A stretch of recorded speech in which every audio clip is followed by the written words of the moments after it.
All right, so it's May 29th, Friday, and it's probably one of the last few weekends that I'll actually be doing Instacart. I have to make enough money to pay my rent by the end of the weekend. There's Ivy chasing these geese. I'm all for her doing that because I don't like having all the goose poop on the beach. But I also feel like, they have the right to be here. It's kind of a negative on both ends, Hi, buddies. We saved those baby geese like a month ago, and I did see them.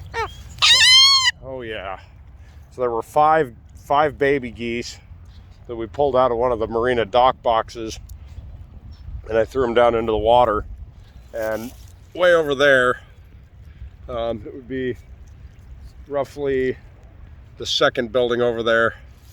There's a really steep boat ramp that goes down into the water. And I was walking down there to see where the old sailing school used to be, because they've eliminated everything. They took all the shipping containers and all the stuff that was down there out. All the boats are gone, and I hadn't seen it since they did it. So I walked down there with the dog and the bird, and when we got to that boat ramp on the edge of the rocks there, the two geese parents and 4 of the babies were there instead of 5, so they lost one of them somewhere along the line. And I don't know that it died or anything, I just know that it wasn't there anymore. The only thing that was different was the babies had gone from yellow to kind of a yellow and brown, and they were just slightly bigger, but not much. It's only been a few weeks.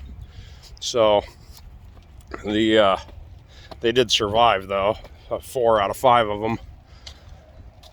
About a week ago, these geese showed up out here, and yesterday there were 25 adults and 10 much larger babies.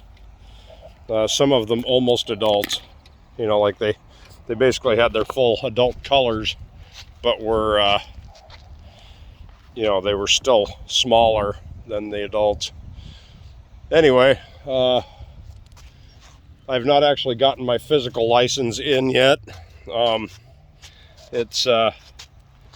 It hasn't mailed from the state yet, which is annoying because they made it pretty clear that it should be here in 7 to 10 days.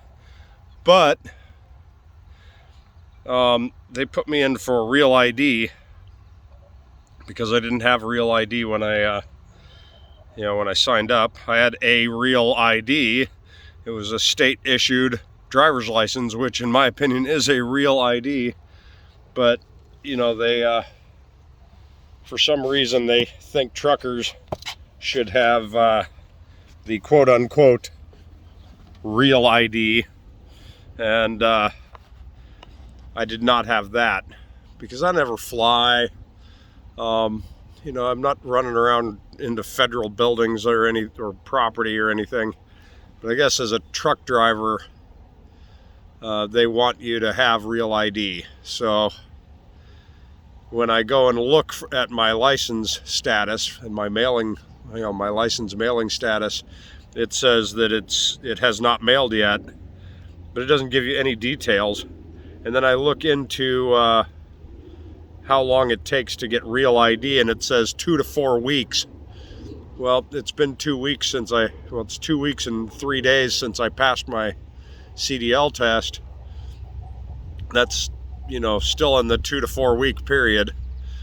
And so even though it shows that I have a CDL online and I have the paper in my pocket that doesn't expire until the end of July, the paper driver's license without your picture on it, the actual physical license itself has not shipped yet, which I'm annoyed by because I drove all the way up to Butte County. I took my canoe and my 40-pound trolling motor up to the the property up there.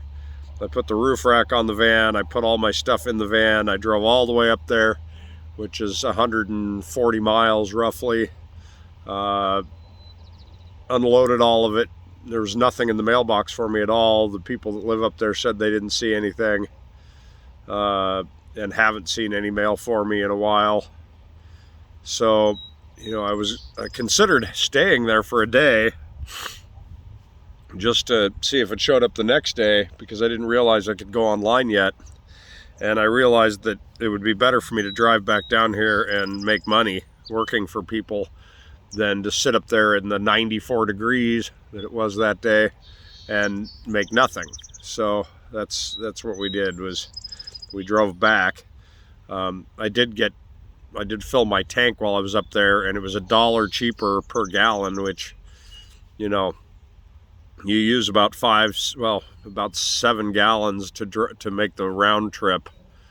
So with 26 gallons, I think I put 24 in the tank, and I filled up a 5-gallon gas can, or, you know, diesel can, so that I could pour it in when I got down here. So I probably saved 26 bucks, which is about 5 gallons, 7, 14, 20, 28, 4 gallons. So, you know, it pretty much cut the cost of driving up there in half by filling that up there. But still, you know, it's 3 hours up to get up there and 3 hours to get back, and the 2 hours that were there, it was, you know, a full day, and I really wanted to get my license in my hand. But that hasn't stopped anything. I have applied for night trucking, and I've talked to them multiple times. I've filled out all the applications for Western Express. They're kind of considered a lousy carrier to a lot of people because they hire people with, you know, iffy records. And there's a few videos online like Swift of drivers, you know, not doing a very good job driving. Technically, any trucking company could be found on, you know, and that sort of a thing. The only thing I can find online that I would consider to be a negative with Western is that it says that, you know, some drivers claim that they'll sit for days and never get a load. But I have a theory on that too, because I've watched a lot of videos on YouTube of truckers, and first of all, those complaints were made a few years ago. They've had a major change or shift in how trucking companies are viewed by the FMCSA and the American Trucking Association, and we've eliminated hundreds of thousands of non-domiciled and non-English speaking drivers. They recently decided that brokers could be held liable for a driver's accident, which means that smaller carriers have to pay for insurance, or smaller brokers have to pay for insurance to protect them from chameleon carriers, and chameleon carriers are in a major threat, you know, under this new set of rules. And so I tend to think that shippers, you know, people who want to get their product moved faster or across the country, are going to go with major carriers like, you know, Knight and Swift and Werner and Western Express, because they know that the major carrier is its own broker, and they're probably going to, you know, vet their own drivers a lot better than the chameleon carriers and the brokers that were giving them jobs. So I tend to think that, you know, that sort of thing is a major factor in how much work Western is going to be able to actually, you know, give their drivers, because there's going to be a lot more work coming their way. But also, I've seen a lot of videos from drivers who said that if you have a lousy attitude and you upset your dispatcher, they're a lot less prone to give you work. And so the people that made those statements on YouTube and online forums may very well have angered their dispatcher, and thus the dispatcher gave all the jobs to somebody else and didn't give them the jobs. So, you know, I'm not going to hold that against them, you know, because, you know, sometimes even the greatest product gets a bad review. You know, so to me, it's up to, will they hire me? A. Two, what's the pay per mile? What benefits do they have? And, are they going to be able to bring me home on occasion? I don't need to come back constantly.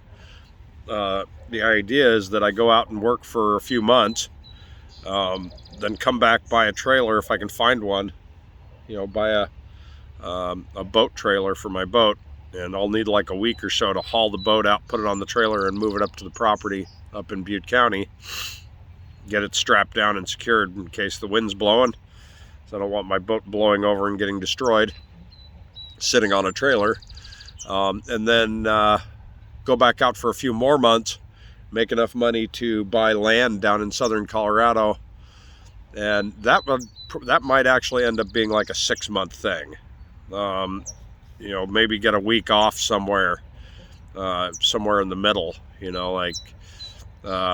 Don't bring me all the way back to California. Just have me spend a week in, say, Montana or something. I don't know. Probably not Montana. Let's go with Florida or southern Texas or somewhere where it's warm, because it'll be like December when I get to that 6-month period. Then another 3 months, which takes me to early fall or early spring. If I've already purchased the property and I've just been stacking cash because I'm not spending anything, it would be really cool to pour a pad on the property I buy in southern Colorado and have a pre-manufactured barn brought out and stuck on the land in like over a weekend. So then I could come out here to Colorado in the early spring, when it's still cold through the southern corridor, and tow my boat to that property and stick it in my garage. And then I'm not a Californian anymore. All my stuff is inside that barn. I don't live there, so it's not a residence. It's just my barn with my boat in it. And, I could work on finding myself a backhoe from a farmer, like a used backhoe. And when I have to take a reset or take a vacation, I don't come back to California because I don't want to be here anymore. I cannot stand this state. I mean, the land is beautiful and the diversity of the